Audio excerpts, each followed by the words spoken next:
지금 저희들은 출애굽기를 묵상하고 있습니다. 그래서 지금 이스라엘 백성들이 애굽, 이집트에서 나와서 가나안 땅으로 들어가는 여정, 가운데 초입 부분에 있지요. 그래서 지금 하나님께서 계속해서 이스라엘 백성들에게 강조하고 있는 것들에 대해서 저희들이 주목을 할 필요가 있고요. 지금 그 이야기들을 계속해서 묵상하고 있습니다. 오늘도 분명히 강조하고 있는 것이 있습니다. 그것은 무엇일까요? 우리 신명기서는 전에도 말씀드렸듯이 출애굽기, 레위기, 민수기 이 책 세 권을 요약해 놓은 일종의 리뷰라고 말씀을 드렸습니다. 그래서 모세가 이제 일종의 고별 설교죠. 그래서 과거로부터 지금까지 있었던 일들을 이렇게 이야기하면서 이제 고별 설교로 해주신 내용들이 신명기서에 있습니다. 그래서 신명기서의 이야기를 보면은 우리 출애굽기 당시나 또 레위기나 민수기의 이야기들과 겹치는 이야기들이 이제 반복해서 나오는 것들이 많이 있는 이유가 거기에 있죠.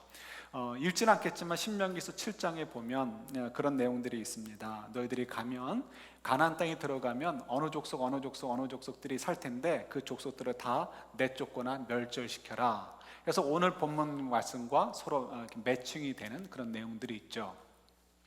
거기 보면은 이제 헷 족속이라는 족속이 나옵니다. 이 헷 족속은 이제 히타이트, 여러분 역사를 잘 아시는 분들은 히타이트를 아실 거예요. 히타이트가 어디냐? 지금으로 얘기하면 터키를 얘기합니다. 그래서 터키 하면 저희들이 조금 저 개인의 생각이었는지 모르겠는데 조금 이렇게 좋은 말로 순박하고 착하고 조금 나쁘게 얘기하면 좀 어리버리한 분들로 생각을 했는데요. 그렇지가 않죠. 역사에 보면 뭐 그렇지 않을 뿐만 아니라 지금도 보면 이 강대국들을 제외하고 제 딴에는 우리 대한민국의 군사력이 그래도 손꼽힌다라고 생각을 했는데 저희보다도 세 단계 위에 있는 나라가 터키입니다. 그만큼 터키가 강한 군사력을 가지고 있고 뭐 아이들 말들 얘기하면은 역사적으로 싸움박질을 잘하는 민족들이 살던 곳이 터키이기도 합니다. 그 중에 한 이제 족속이 히타이트입니다. 그래서 히타이트가 구약에 나오는 족속의 이름으로 얘기한다면 헷 족속이 됩니다. 그래서 헷 족속은 바로 히타이트와 동의어입니다. 그런데 이 히타이트와 이 가나안 땅에 살던 헷 족속과 어떤 관련이 있는지는 정확히 이제 모르는 거죠. 같은 부류지만 히타이트족에서 터키에 있었던 지역에서 갈라져 나온 도시 국가였는지 아니면 이쪽에 살던 사람들이 터키 지역으로 들어가서 큰 나라를 이루게 되었는지 그건 정확지는 않습니다. 그러나 어쨌든 간에 동일 선상에 있는 족속이라는 것을 저희들이 알 수 있죠.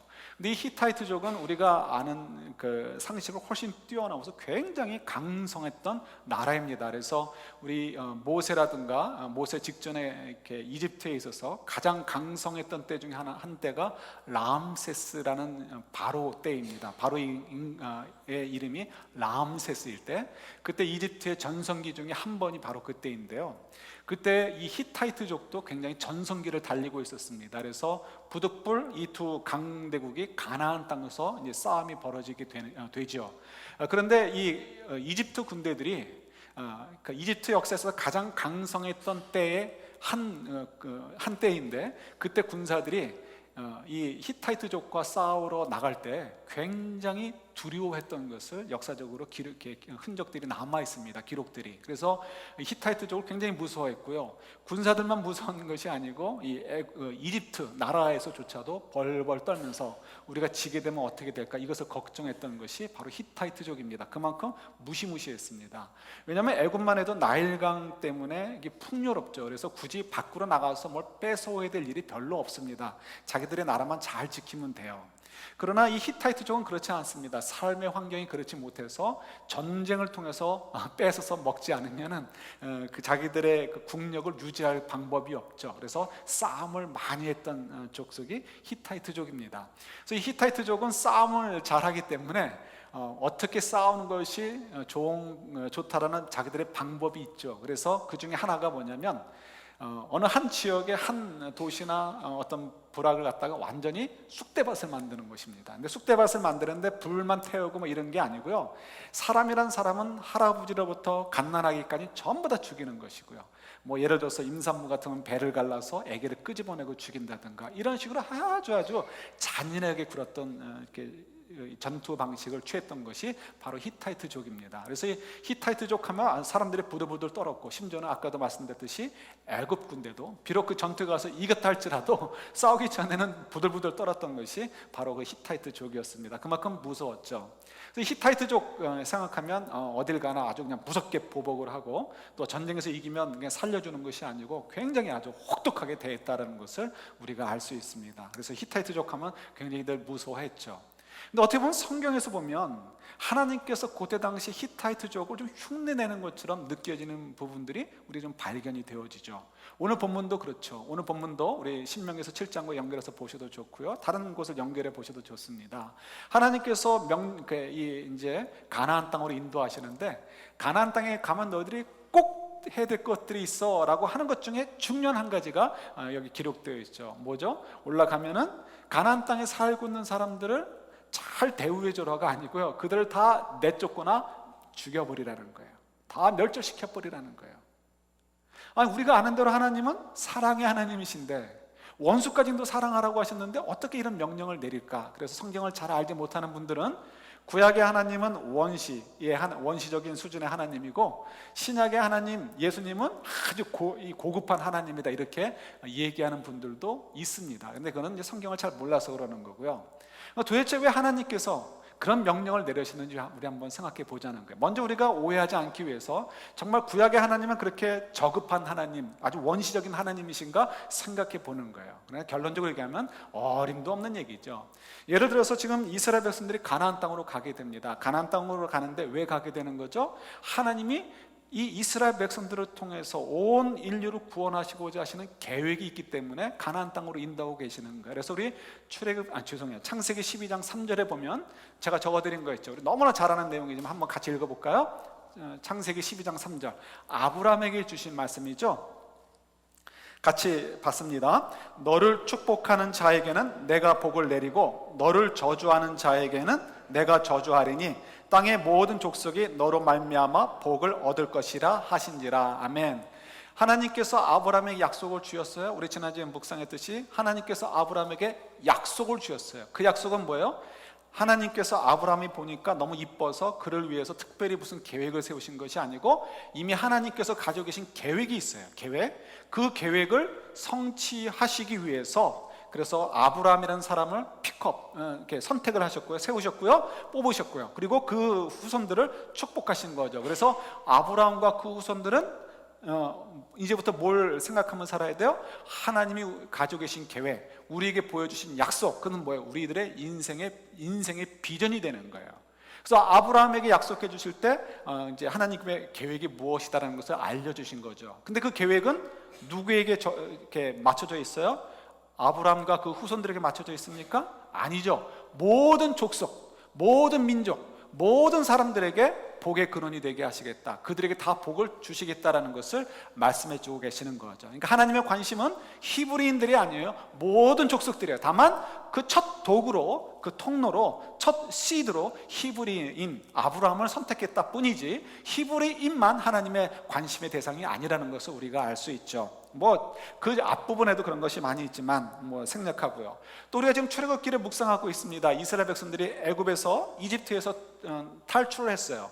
이집트에서 나왔을 때 그 공동체, 한 200만 명이 됐을 거라는 그 공동체 안에 히브리인들만 있었나요? 그렇지 않죠. 그래서 그 공동체 안에는 이 애굽에서 종살이 하던 이 유대인들 밑에서 또 종살이 하던 사람도 있었고, 또 심지어는 그냥 이런저런 이렇게 민족들 끌려와서 살던 사람도 있었지만, 하나님께서 이스라엘을 구원하시기 위해서 이렇게 심판했던 애굽 사람들조차도 하나님을 두려워하고 하나님을 알게 되어서 이 이스라엘 공동체 속에 들어와서 함께 애굽을 떠나온 사람들이 많이 있었습니다. 그래서 초창기부터 하나님께서 말씀을 주실 때 나그네 된 사람들, 너희들 가운데 있는 나그네 같은 사람들이라고 할 때, 또 다른 민족들을 얘기할 때 바로 그런 사람들을 두고 얘기하는 거죠.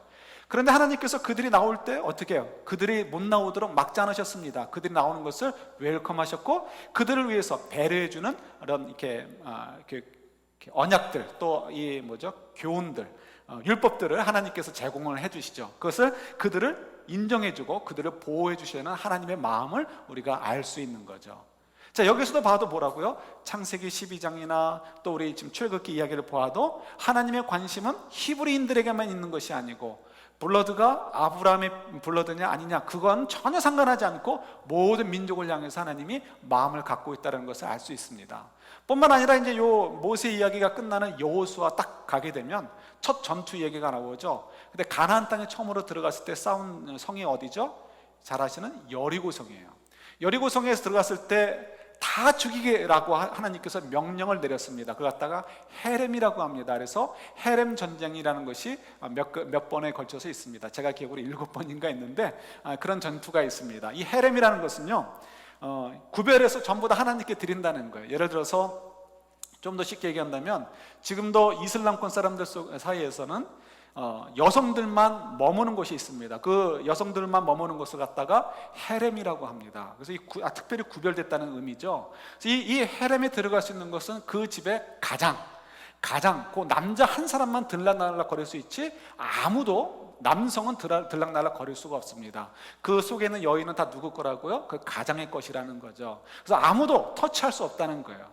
이제 그런 의미, 헤렘이 이제 그런 의미인데, 먼저 하나님께서 먼저 쓰신 거죠. 하나님께서 쓰신 헤렘, 이건 전부 다 죽여서 하나님께 드리라는 거예요. 그래서 무엇이든지 살아있는 건 다 죽여야 됐고, 또 어떤 뭐 물건이나 이런 게 있어도 전부 다 불태워 없어야 되는 거예요. 그래서 이 헤렘 전쟁입니다. 그리고 그 헤렘 전쟁일 뿐만 아니라 그 여리고성은 뭐예요? 하나님께서 가나안 땅으로 가면 다 내쫓거나 죽여버리라고 했던 족속 가운데 하나란 말이에요. 그런데 그럼에도 불구하고 거기서 누가 살아남았죠? 라합과 그 가족이 살아남았어요. 하나님께서 그걸 가지고 혼내지 않으셨습니다. 하나님께서 인정해 주셨어요. 뿐만 아니라 라합은 누구의 조상이 됐어요? 예수님의 조상이 됐어요. 왜 그랬을까요? 뿐만 아니라 여러분, 그 모압 여인이 있죠? 룻기 하면 저희들이 자꾸 여성들의 이야기를 생각하는데 절대로 여성들의 이야기가 아닙니다. 그것은 남성들이 오히려 어떤 면에서 더 들어야 되는 말씀이기도 합니다. 왜 그럴까요?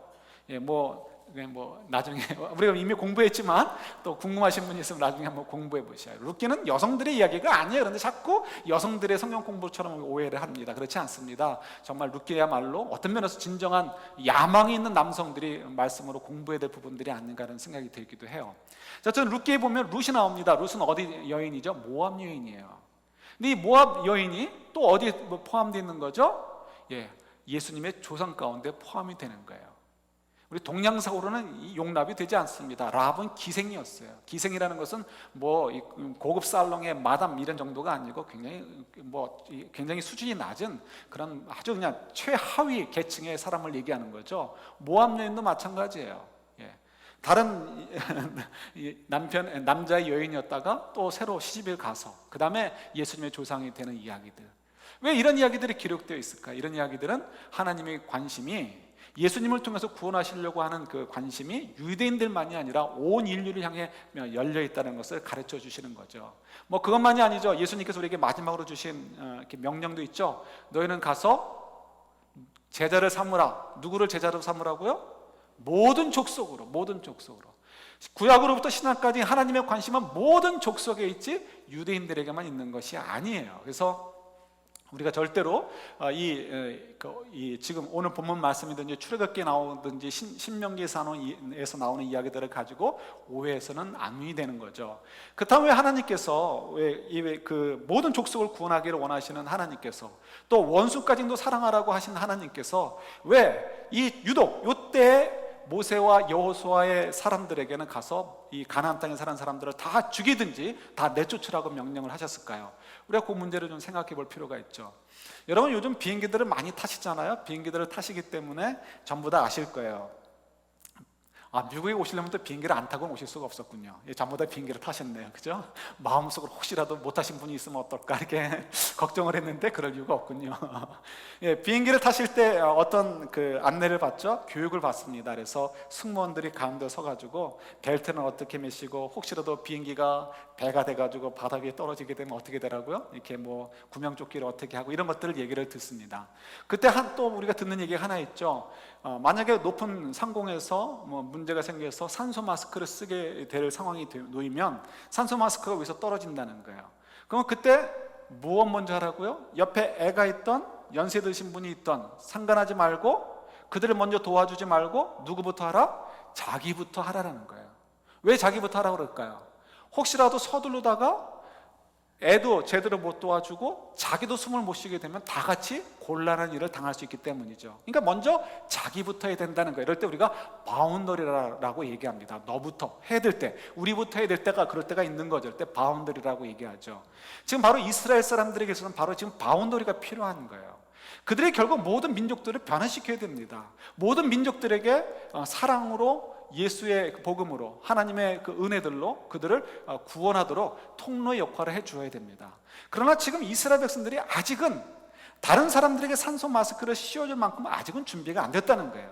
그들에게 먼저 자기들이 산소 마스크를 쓰는 시간들이 필요했고, 지금 바로 그 시간들이었고 그 순간이었다라고 하나님 말씀하시는 거죠. 하나님의 계획 속에서 그것을 요구하시는 거예요. 그래서 저희들이 생각할 때 하나님께서 마치 처음으로는 점령하는 땅이니까 무서워 보이도록 하려고 히타이트족을 흉내내서 그렇게 사람들은 그냥 다 죽여라라고 명령하신 거 아닌가, 이렇게 오해하실 필요가 없는 거예요. 그래서 구약의 하나님은 저급하신 분이고 신약에 이르러서야 고급한 하나님으로 변화되셨나 보다, 이렇게 오해할 필요가 없다는 거예요. 그때도 여전히 하나님은 모든 민족을 구원하고 싶으셨어요. 다만 그때에는 이스라엘 백성들이 자기 코에 먼저 마스크를 쓰는 것이 필요했던 때이기 때문에 그렇죠.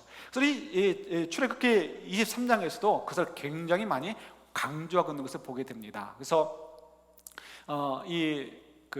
먼저 금한 것이 있죠. 뭘 금하시죠? 그것에 가면, 너희들이 가나안 땅에 가면 이 가나안 사람들이 숭배하고 있는 우상들이 많을 텐데 그 우상들을 절대로 숭배해서는 안 된다라고 명령을 내리십니다.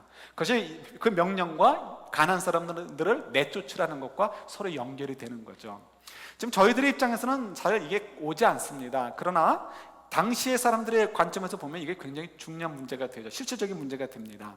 지금 이제 가나안 땅에 들어가면 이스라엘 사람들이 직업이 생기게 됩니다. 그 직업은 뭘까요? 목축업을 하거나 아니면은 농사를 짓는 것입니다. 농사를 짓게 되면 뭘 하게 되죠? 그때 당시에는 오토매티컬리 농사하면 농사를 짓는 데 필요한 신들과 연결이 되어집니다. 그래서 심지어는 우리 조선에서도 그랬죠. 조선에서도 임금이 자기가 직접 농사는 짓지 않지만 1년에 한 번은 꼭 연초에 일종의 그 농사신, 토신이죠. 토신에게 제사를 드리는 일을 했습니다. 왜요? 그 제사를 통해서 신들이 도와주어야 농사가 풍년이 온다라고 생각을 했기 때문이죠.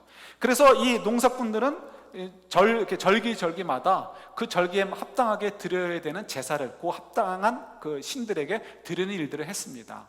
그러니까 이 이스라엘 백성들도 가나안 땅에 들어가서 농사를 짓게 되면 그곳에서 이미 농사를 하고 있는 가나안 사람들의 풍습을 받아들이게 될 거고요. 그들이 하는 것들을 그대로 흉내내게 되겠죠. 그러면 자연스럽게 그들도 엉터리 신, 있지도 않은 가짜 신들을 섬기는 바람에 하나님만을 섬기는 것에 실패하게 되고 말 것입니다. 그래서 하나님께서 그것을 막기 위해서 이제 목축업이나 이제 농사를 하게 되는 이스라엘 사람들을 보호하시기 위해서 가나안 사람들을 다 내쫓으라고 명령을 내리시는 거죠. 가장 중요한 게 뭐죠? 하나님과 우리의 관계입니다. 하나님과 그분의 백성의 관계예요. 그 관계가 깨어지게 되면 그들이 어디 있든 간에 그것은 아무 유익이 되지 않습니다. 그러나 그들이 어느 곳에 있든지 하나님과의 관계만 좋다면 그것은 바로 천국이 되는 거죠. 그래서 하나님께서 바로 그것을 위해서 질투하시는 하나님이다라고 표현하시면서 이 관계를 지키기 위해서 굉장히 애쓰시는 것을 보게 됩니다. 그래서 언약의 땅에 사는 것이 복이 되기 위해서는 어떻게 해요? 우리 하나님만을 사랑하고 마음을 다하고 뜻을 다해서 섬겨야 하는 것, 그것이 우리에게 필요한 거죠. 그래서 성경 한 군데만 한번 찾아보도록 하겠습니다. 우리 신명기서 11장입니다. 신명기서 11장 13절부터 17절인데요. 우리 13절부터 17절 우리 한 절씩 교독해 보도록 하겠습니다.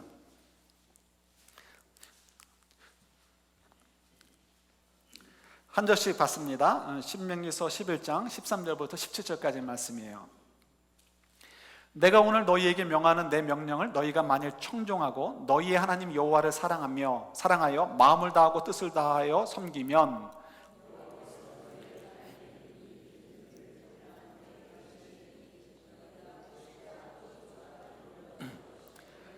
또 가축을 위하여 들에 풀이 나게 하시리니 내가 먹고 배부를 것이라.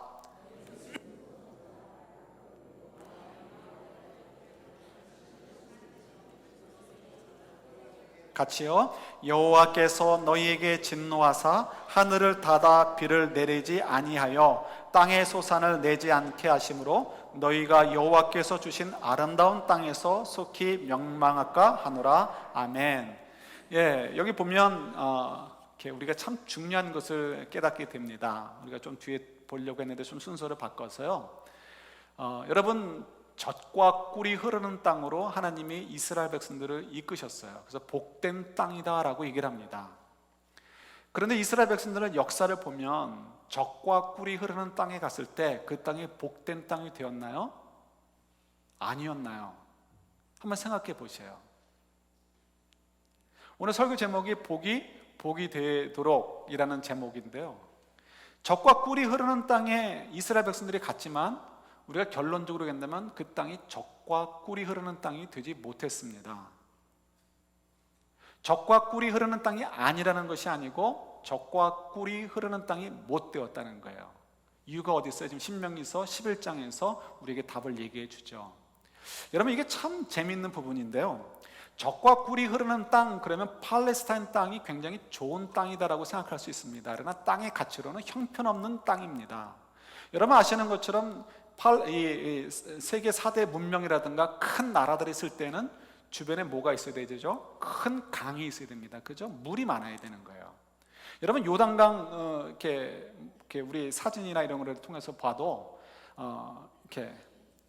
그냥 이렇게 건너뛸 만큼 저기지 큰 한강과 같은 강 이런 게 아닙니다. 굉장히 좁은 강이에요. 시냇물 같은, 한국에서 얘기하면 시냇물이지 강이라고 얘기하기 참 민망한 정도의 크기입니다. 정말 그런 그 강 속에서 무슨 풍요로움이 있겠어요. 그러니까 우리 이 고대 문명 같은 경우 이렇게 큰 강에서 발생하고요. 그래서 역사 어느 순간에도 이 팔레스타인 땅이 반짝반짝했던 적이 없습니다. 기껏해야 솔로몬 때 좀 반짝반짝, 여로보암 때 좀 반짝반짝, 다윗 임금 때 좀 반짝반짝했죠. 그 중에 제일 화려했다고 얘기하는 솔로몬 때에도 그래봐야 변두리에서 반짝반짝이는 거고 별거 아니었죠. 그나마도 나라가 파산해 버렸어요. 그런 게 그런 땅이 무슨 이렇게 젖과 꿀이 흐르는 땅이겠어요. 지질학적으로 젖과 꿀이 흐르는 땅이 아닙니다. 이스라엘 백성들도 그걸 아는 거죠. 가봤는데 별거 없어요. 그러니 얼마나 실망이 돼요. 거기다 하나님께서는 생색을 굉장히 내셨잖아요. 야, 내가 너희들 특별하게 이 땅 주는 거야. 특별해서 내가 너희들 사랑해서 이 땅 주는 거야 라고 갔는데 막상 그 땅을 받았어요. 받았는데 보니까 이미 다른 민족들은 그걸 다 누리고 있고 아무렇지도 않게 사용하고 있단 말이에요. 그러니까 거기서 참 혼란이 오는 거예요. 그러니까 이스라엘 백성들이 왜 하나님만을 섬기지 못하고 다른 신들을 섬겼는가를 우리가 좀 이해할 수 있는 거예요. 거기다가 그 땅을 차지했어도 그들도 알죠. 밑으로 내려가면 나일강이 있어서 그 풍요가 있고요, 위로 가면 유프라데스 강이나 그 다른 있죠, 티그리스 강 이런 것들이 있어서 그 또 풍요가 있다는 것을 알아요. 그래서 그쪽에는 큰 나라들이 있고요, 자기들은 항상 끼어가지고 그 속에서 늘 언제나 이리 치이고 저리 치이고, 그런 인생밖에 못 사는 거예요. 그러니까 그들의 입장에서는 그 큰 나라의 신들이 부럽고, 그래서 그 큰 나라의 신들을 흉내내고 싶고 그 큰 나라의 신들을 섬기고 싶은 것, 이게 당연한 거죠. 근데 왜 하나님은 그것을 젖과 꿀이 흐르는 땅이라고 얘기하셨을까요? 이게 해결이 안 되니까 우리가 참 괴로운 거예요. 이 젖과 꿀이 흐르는 땅은 그 땅 자체가 젖과 꿀이 흐르는 땅이 아니고요, 그 땅 속에 갔을 때, 그 언약의 땅에 갔을 때 하나님께서 가지고 계신 계획이 있잖아요. 그의 사랑하는 백성들과 더불어 깊은 관계 속에서 교제하시면서 그들을 인도하시고 보호하시고 축복해 주시면서 하나님의 계획, 온 인류를 향해서 그 복의 근원이 돼서 그들에게 복음을 전하고 그들을 변화시키고 그들에게 정말 의의 빛으로 인도해 주시는 것, 그 일을 행하시는 것이 하나님의 계획이셨고, 그 일을 행하게 될 때, 그 일에 동참하게 될 때 그것이 복이 되는 거죠. 그럴 때 그 땅이 젖과 꿀이 흐르는 땅이 되고, 그런 삶을 살기 때 그들이 하나님의 축복을 누리게 되고, 그것에서 머무게 될 때 그럴 때 그들이 하나님의 상급을 누리게 되는 거죠. 근데 저희들이 자꾸 이 젖과 꿀이 흐르는 땅 하는 것에 문자적으로 해석을 할 때 참 문제가 되어져요. 오늘 읽지 않았지만 25절, 26절에도 보면 너희들이 이렇게 낙태하지 않을 것이고 자주가 이런 얘기들을 하시면서 병도 걸리지 않을 것이고 이런 얘기들을 해주십니다. 하나님을 잘 섬기면. 근데 실제로는 그렇지 않단 말이에요. 예, 당연히 그렇지 않습니다. 그건 문자적으로, 육체적으로, 물질적으로 해석할 게 아닌 거죠. 의미로 해석해야 되는 거죠. 그래서 의인이 고난을 받아요. 욥도 받았고 예수님도 받았어요. 의인이 고난 받는 건 당연합니다. 그것은 고난을 받으면서 그걸 통해서 어둠의 권세를 물리치게 되고 하늘나라의 상급을 쌓아두게 되고 그리스도의 승리를 이 땅 속에 선포하는 것이기 때문에 우리가 그리스도의 십자가를 치고 그리스도처럼 죽기까지 순종해야 되는 이유가 거기에 있죠. 뭐 그것만이 아니죠. 그 말고도 뭐 저희들이 뭐 여러 가지를 생각할 수 있어요. 바울의 질병 같은 경우도 생각할 수 있어요. 바울이 믿음이 부족해서 하나님을 잘 섬기지 못해서 25절 26절에서 분명히 질병이 없을 거라고 했는데 질병을 얻은 것이냐? 그게 아닌 거죠. 바울도 그렇게 생각했는지 모르겠어요. 그래서 3번이나 기도했지만 고린도서 12장에 나오죠. 하나님께서 내 은혜가 내게 좋게라고 말씀하셨죠. 의인도 병에 걸릴 수 있는 거예요. 의인도 고난을 받을 수가 있어요. 우리 질문 한번 가지고 가볼까요? 우리 하박국서 한번 1장 찾아보세요. 우리 하박국서 1장. 여러분, 하나님이 살아계시기 때문에 여러분들이 갖는 의문들에 대해서 조금 더 두려워하지 마십시오. 다 답이 있습니다. 예. 하박국서 1장 가보세요. 2절부터 2, 3, 4절 볼 텐데요. 구약성경 1302페이지 아니면 1301페이지에 있습니다.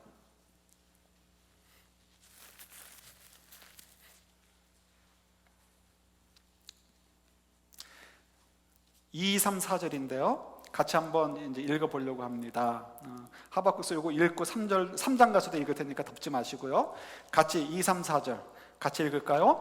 여호와여, 내가 부르짖어도 주께서 듣지 아니하시니 어느 때까지리이까? 내가 강포로 말미암아 외쳐도 주께서 구원하지 아니하시나이다. 어찌하여 내게 죄악을 보게 하시며 패역을 눈으로 보게 하시나이까? 겁탈과 강포가 내 앞에 있고 변론과 분쟁이 일어났나이다. 이러므로 율법이 해이하고 정의가 전혀 시행되지 못하오니 이는 악인이 의인을 에워쌌으므로 굳게 행하여 짐이니이다.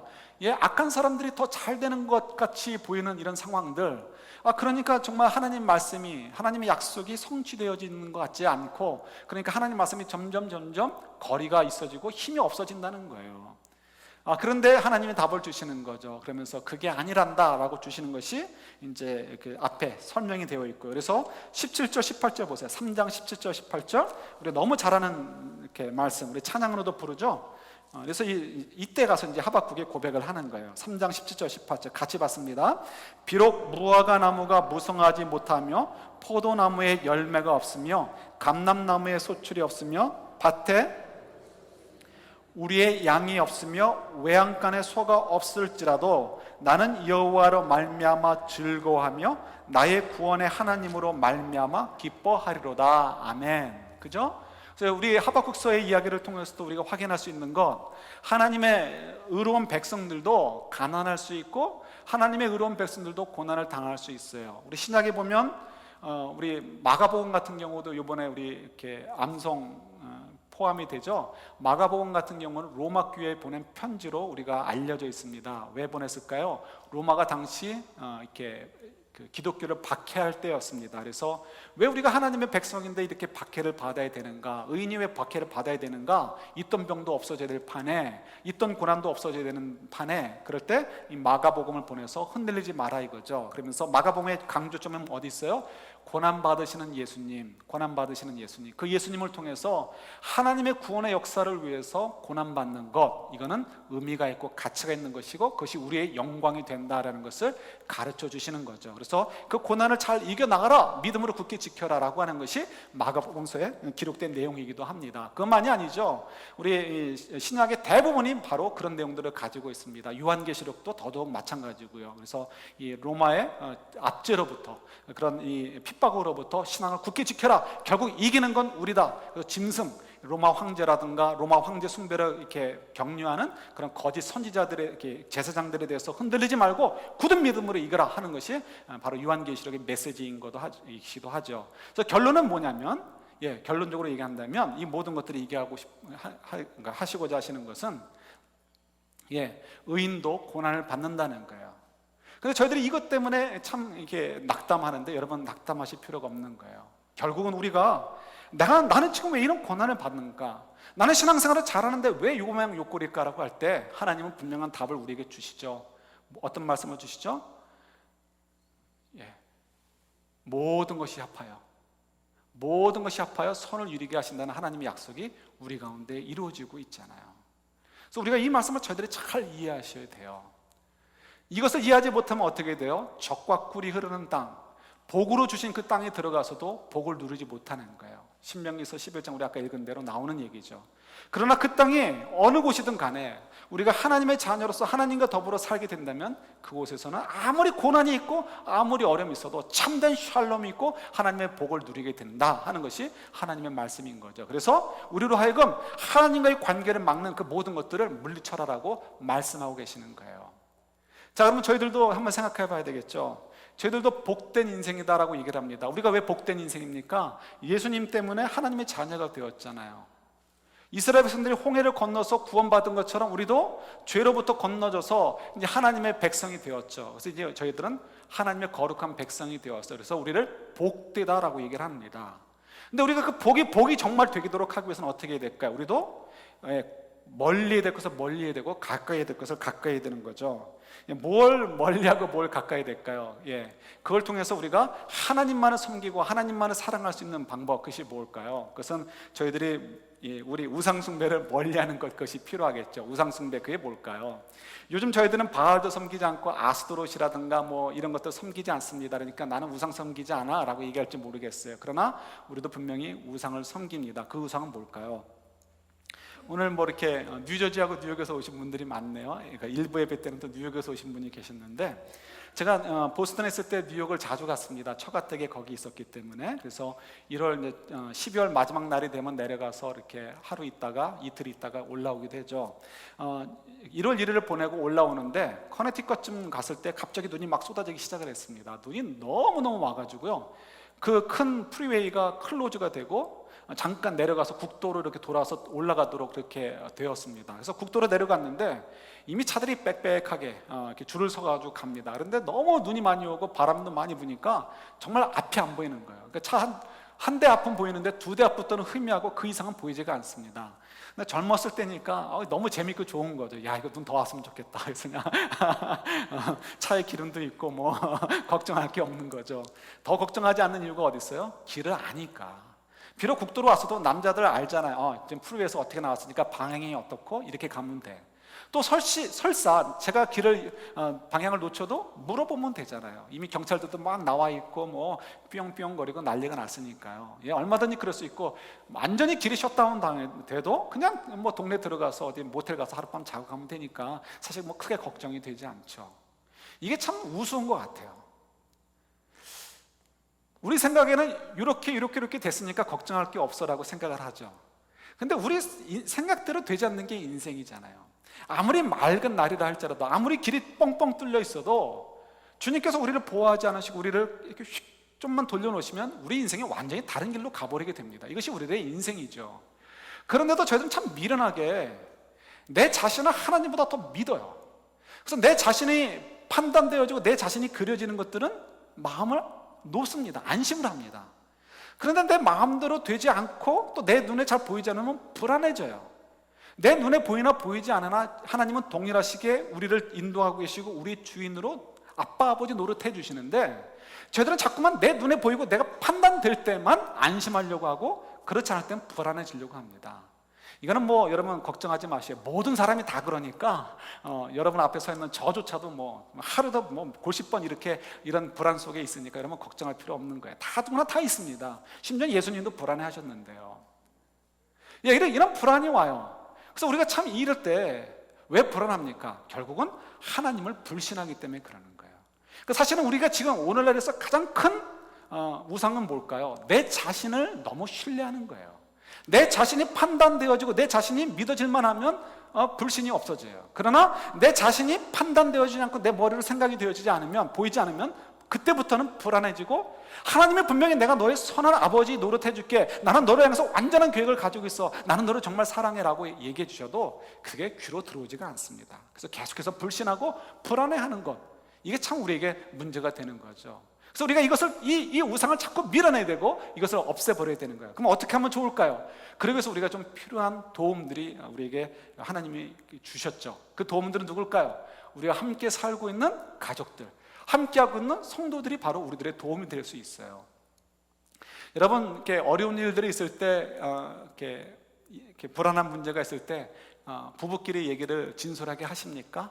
자녀분들에게 진솔하게 정직하게 이 얘기들 나누십니까? 성도들하고 그런 얘기들을 나누십니까? 어떤 분들은 그렇게 하시는 분도 있을 것이고 어떤 분들은 그러지 못하실 거예요. 또 그 얘기를 하게 되면 자연스럽게 이 묶여져 있는, 사슬처럼 묶여져 있는 것이 있죠. 하나님께서 어떻게 인도해 주실지 우리 한번 지켜보자, 우리 한번 하나님께 도움을 청해보자 라고 하는 이야기들이 자연스럽게 달라붙습니다. 또 그런 얘기를 하다 보면 당연스럽게 과거에 지난 주간에 하나님이 난 이럴 때 이렇게 인도해 주셨어, 이런 것들이 자연스럽게 얘기가 나오게 되는 거죠. 이런 얘기들 서로 주고받게 될 때 우리도 모르게 우리 속에 있던 불신들이 점점 물러져 나가게 되고 우리 속에 하나님에 대한 확신이 막 더 들어오게 되는 거죠. 마치 우리 읽지 않았지만 제가 적어드린 거에 이렇게 기록되어 있는데요, 출애굽기 23장에 보면 계속해서 하나님께서 내가 내 천사들을, 내 사자를 미리 보내서 너희들을 도와주고 내가 물리치고 너희들은 그냥 얻어먹기만 하면 돼 라는 식으로 계속해서 강조하시는 내용이 있습니다. 왜요? 그걸 통해서 하나님이 내가 너희들을 분명히 붙잡고 있다, 내가 너희들과 함께하고 있다는 것을 확인해 주시기 위하신 거죠. 우리 여러분, 이게 퍼즐이라는 것이 있습니다. 퍼즐을 만들 때 아이들이랑 뭐 50조각으로 된 퍼즐이든 100조각으로 된 이렇게 퍼즐이든 퍼즐을 이렇게 맞출 때가 있죠. 그때 밑그림을 보게 되면 퍼즐을 찾기가 좀 쉽습니다. 근데 밑그림이 없을 때는 퍼즐이 어떤 모양인지 전혀 모를 때는 참 맞추기가 힘듭니다. 바로 우리들의 삶이 그런 거 아닌가 싶어요. 어느 누구도 하나님의 모습을 다 알 수가 없습니다. 하나님의 크심을 우리가 어떻게 다 알겠습니까? 그런데 하나님께서 우리를 사랑하셔서 우리에게 옆에 좋은 형제 자매들을 주셨어요. 그분들하고 함께 여러분들이 부부간에 가족끼리 혹은 또 목장이든지 시니어든지 그런 작은 청년부든지 작은 그룹에서 모일 때마다 그런 얘기들을 나누시는 거예요. 아까 얘기했듯이 우리 인생의 고민도 나누시고 그거가 관련돼서 하나님에 대한 소망, 또 하나님께서 우리들에게 어떻게 해주셨던 과거의 이야기들, 그런 것들을 서로 얘기 나누시는 거예요. 그러면 그것이 결국은 뭐가 돼요? 퍼즐이 하나씩 놓이게 되는 거예요. 그럼 우리가 몰랐던 그 불신의 부분들, 그것이 어떻게 될지 모르는, 전혀 어떤 그림일까 모르는 그런 부분들이 조금씩 선명해지게 되고 나타나지게 되는 거죠. 우리가 그 얘기를 많이 나누면 나눌수록 자연스럽게 우리의 인생의 퍼즐은 맞춰지게 될 것이고 우리의 심령은, 우리의 가슴은 하나님을 향하여 온전히 골인할 수 있고 그 속에서 야, 정말 우리 하나님만 섬기자, 하나님만 사랑하자, 어떤 우상도 섬기지 말자라는 고백들이 나오게 될 수 있는 거죠. 이것이 하나님께 우리에게 주신 너무나 귀한 축복이에요. 요즘 이렇게 아이들 키우니까 얼마 전에도 아이들 때문에 학부모님들이 이제 뭐 디스커스를 한 적이 있습니다. 그게 뭐냐면 게임입니다. 게임. 아이들이 게임을 너무 좋아해요. 특히 남자아이들은 게임을 참 좋아하죠. 우리 이렇게 한 자매가 이제 결혼하기 전에 이제 뭐 언니네 집인지 뭐 가면은 조카들이 있는데 조카들이 이렇게 게임을 하는 거예요. 그러면 그 게임하는 걸 보면서 속으로 저놈 자식 저 커서 뭐가 되려고 이렇게 게임을 하나 이렇게 생각을 했다는 거예요. 그렇잖아요. 이렇게 뭐 공부 열심히 해야 되는데 게임이나 하고 있다 이렇게 느껴질 수 있죠. 결혼을 했습니다. 결혼하고는 눈을 떠보니까 남편이 없어요. 우리 남편이 아침 일찍 일어나서 뭔가 또 열심히 일을 하나 보다 하고 나가봤어요. 나가봤더니 남편이 뭔가 열심히 하긴 해요. 뭘 하나 슬쩍 보니까 게임을 하고 있는 거예요. 그래서 남편에게 묻습니다. 당신 뭐해? 알고 있으면서 묻는 거죠. 남편이 아무렇지도 않게 게임해 이렇게 얘기를 하는 거죠.